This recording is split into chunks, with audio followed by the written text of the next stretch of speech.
2013, so it's been 5 years now on this property. It was an old, very small home. It was like a Victorian home, small farmhouse, probably about a third of the size. Right. Really didn't have much of a basement. It didn't have much of a kitchen area. In fact, the house stopped probably around here. We had about 15 feet to the back of the house, and another 7 feet to the front of the house. So, you know, it was a very small house with a lot of land. And what are the renovation ideas that you have now? What are you doing to it? Because I see the whole house is under construction. Yeah, so the ideas are pretty much expanding the house, making it more useful and, you know, common areas, more up to date with the way we use a house nowadays. More functional space, more bedroom, bathrooms, storage is very important, and just comfort. You know, we have the space to expand, and also we had a driveway and a garage. The property didn't have any carport. There was no parking for any cars whatsoever.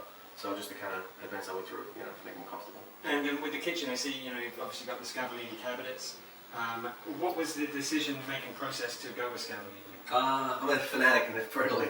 We're Italian descent. That's number one. It starts from a little Italian design and architecture.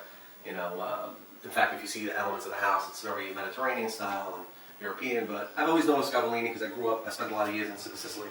All my summers there, and you tend to know your family about the kitchens and then the design that they have and how they present it. And it's a really sharp-looking design, and my wife and I fell in love with it. So, and what made you choose these particular cabinets? What made us choose? We wanted something different, kind of out of the box.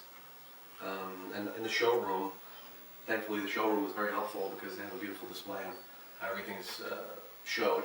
And they had this diesel, Scavolini diesel kitchen, and we liked it. We liked the wood color, the tones, the drip metal was a lot different from almost anything that we've seen. So it kind of brought in a little bit of rustic / industrial with a touch of modern in there, which I didn't think we were going to go in that direction, but in the end we fell in love with it. And I see you've gone for the double Viking oven in a red. Yes. Dark red. What was that? I just like the flair, you know, red, vibrant colors are very festive. You know, we're a very high energetic family. Always like to, you know, entertain and have a good time and think positive in life, you know. So the red stuck out and I just wanted to pop. Kind of. And what other appliances do you have? I did a range top. Did a Wolf range top. We did a Miele dishwasher with a panel, so it's concealed. Then we did a Sub-Zero wine cooler and a thermal door refrigerator. So you didn't just go with one brand? No, I think every single appliance is a different brand. What? I loved, you know, some people just stick with one brand. They're like, why do I have to stick with one brand? When I like the certain model of that make, you know. Right. So I fell in love with, you know, Wolf doesn't make an oven like Viking.